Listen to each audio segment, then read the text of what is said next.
আসসালামু আলাইকুম প্রিয় এনটিআরসি জব ক্যান্ডিডেটস, যারা আপনার লিখিত পরীক্ষার প্রিপারেশন নিচ্ছেন, এমসিকিউ আকারে এবারের প্রশ্ন হতে পারে। সো আমরা সলিড স্টেট ফিজিক্সের আজকে আমরা কিছু এমসিকিউ নিয়ে আলোচনা করব।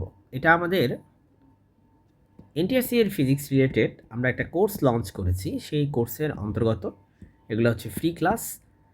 আশা করি আজকের ক্লাসটা দেখে আপনারা উপকৃত হবেন। আমাদের এই কোর্সের মধ্যে প্রশ্নগুলো, এমসিকিউ প্রশ্নগুলো ব্যাখ্যা সহকারে পেয়ে যাবেন এবং সেগুলোর পিডিএফ ফাইল দিয়ে দেওয়া হবে। মাত্র 999 টাকা আপনারা এনরোল করতে পারেন। আমাদের কোর্সে ফিজিক্সের যতগুলো ব্রাঞ্চ আছে, যেমন quantum mechanics, solid, nuclear,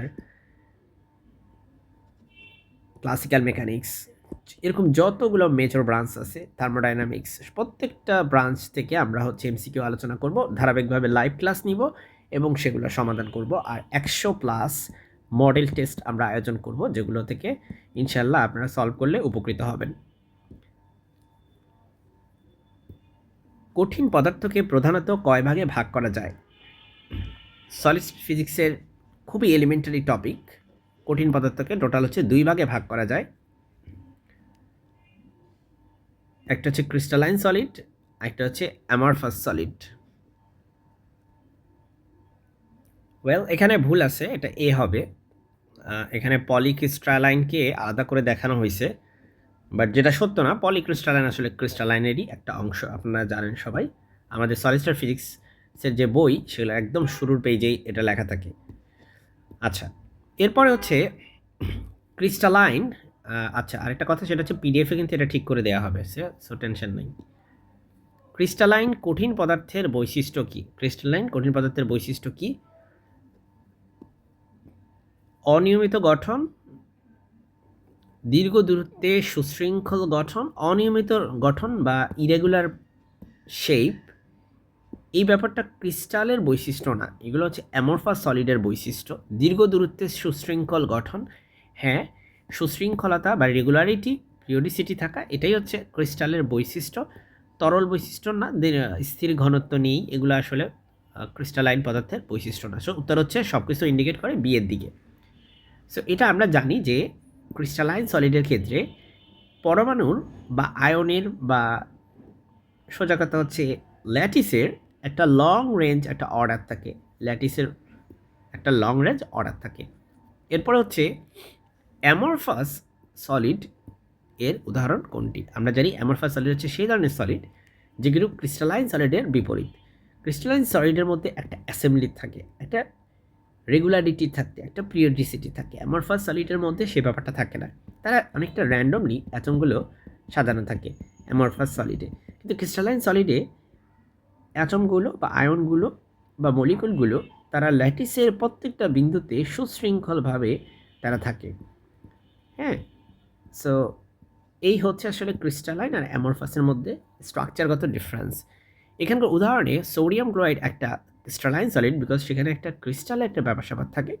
diamond একটা ক্রিস্টালাইন সলিড, কোয়ার্টস একটা ক্রিস্টালাইন সলিড, আর কিন্তু গ্লাসের মধ্যে অ্যাটমগুলো খুবই র্যান্ডমলি থাকে।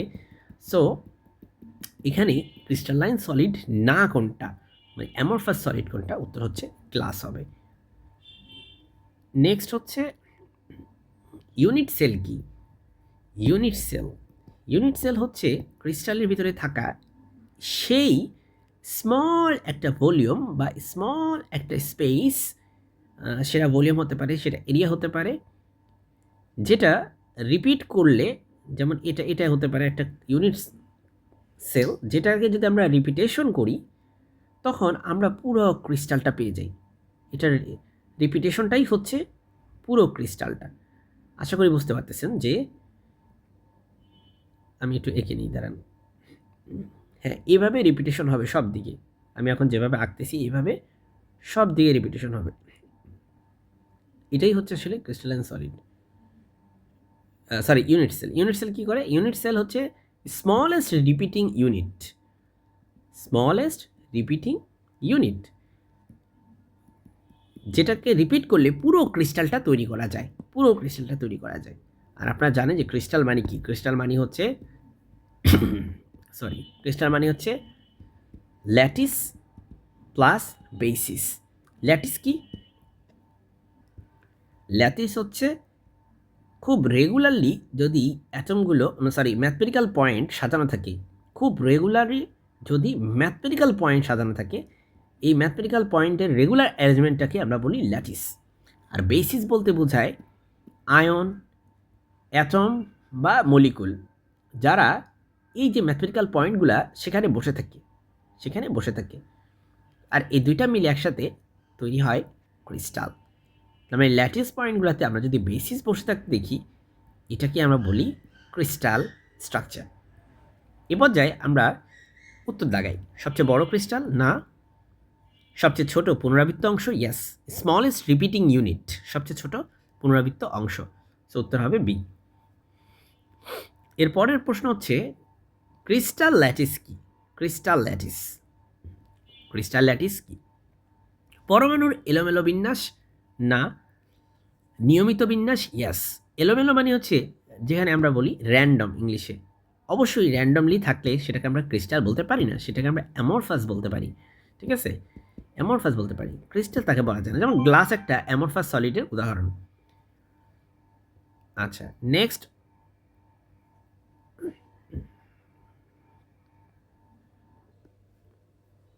কোঅর্ডিনেশন নাম্বার বলতে বোঝায় মোট পরমাণু না, ল্যাটিসের প্লেন সংখ্যাও না, ক্রিস্টালের সাইজও না। কোঅর্ডিনেশন নাম্বার বলতে বোঝায় কাছের প্রতিবেশী পরমাণুর সংখ্যা।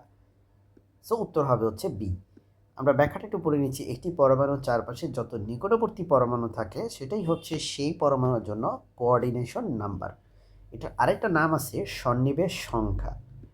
ঠিক আছে, এরপরে আমরা সিম্পল কিউবিক স্ট্রাকচার এর কোঅর্ডিনেশন নাম্বার কত? সিম্পল কিউবিক স্ট্রাকচারের কোঅর্ডিনেশন নাম্বার হচ্ছে 6। এটা আমাদের মুখস্থ রাখতে অবশ্যই। সিম্পল কিউবিক এ প্রতিটি পরমাণুর 6টি প্রতিবেশী থাকে। আচ্ছা, এরপরে আমরা চলে যাবো নেক্সট কোয়েশ্চেনে। সেটা হচ্ছে বডি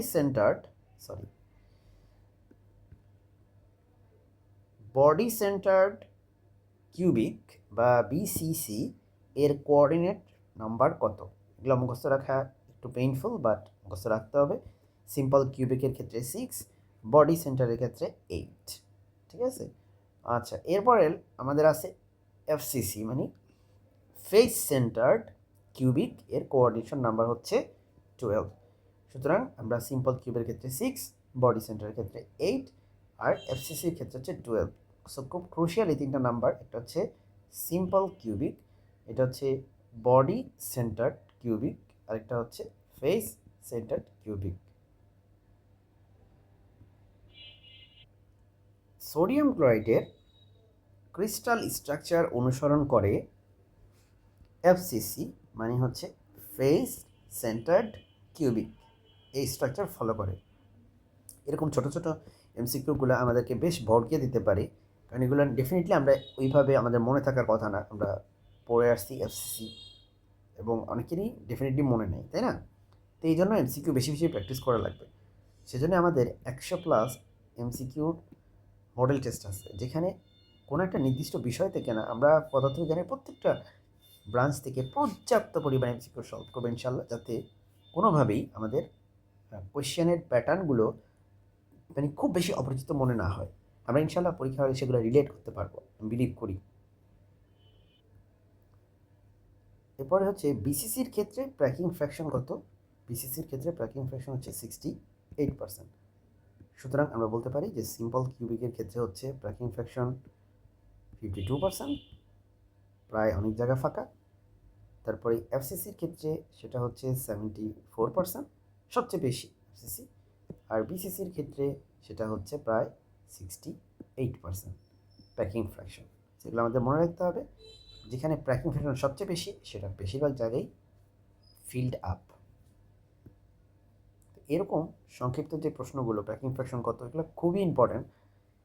আপনারা জানেন নিশ্চয়ই যে এগুলো খুবই খুবই খুবই খুবই ইম্পর্টেন্ট এই প্রশ্নগুলো, কিন্তু আমরা কখনো এইভাবে পড়ে আসিনি, তাই না? আমরা তো আর এমসিকিউ আকারে পড়ে আসিনি। সেজন্য এমসিকিউ বেশি বেশি প্র্যাকটিস করার জন্য এই কোর্সে আপনাদের ভর্তি হতে হবে।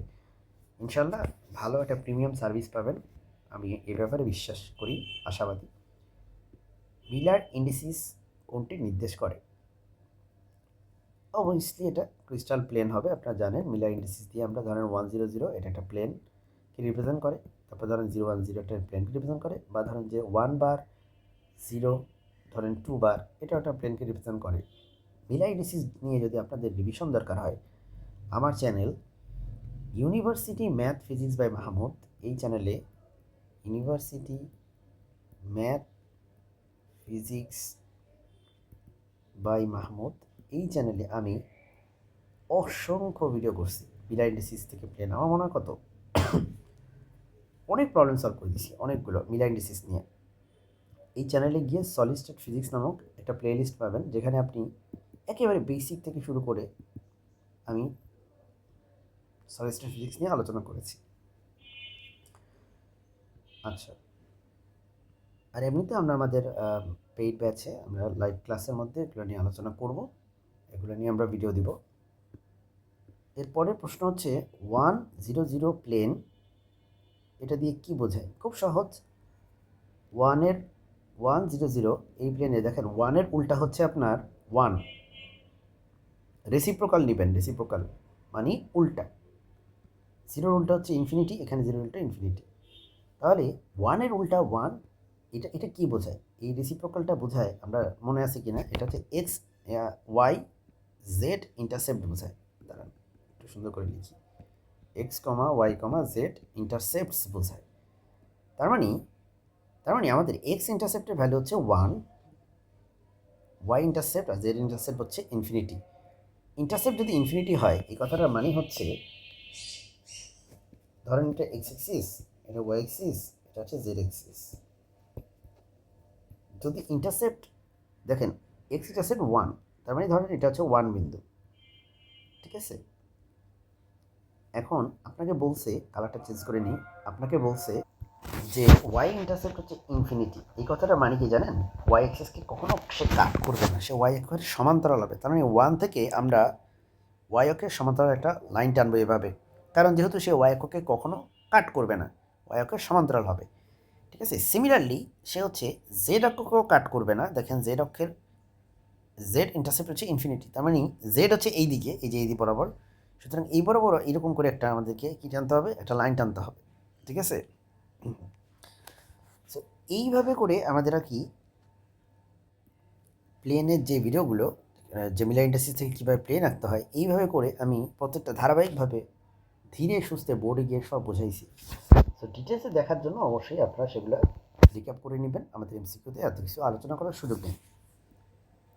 তারপরে আপনাদের যে কোনো ধরনের প্রবলেম আপনারা হোয়াটসঅ্যাপে কোর্স যদি আপনারা নেন, তাহলে হোয়াটসঅ্যাপে আমার সাথে যোগাযোগ করতে পারেন। আমরা একটা কমিউনিটি বিল্ড আপ করবো, সেখানে সবাই সবার সাথে ডিসকাস করতে পারবো, এবং আমিও থাকবো, আমার সাথেও আপনারা ডিসকাস করতে পারবেন।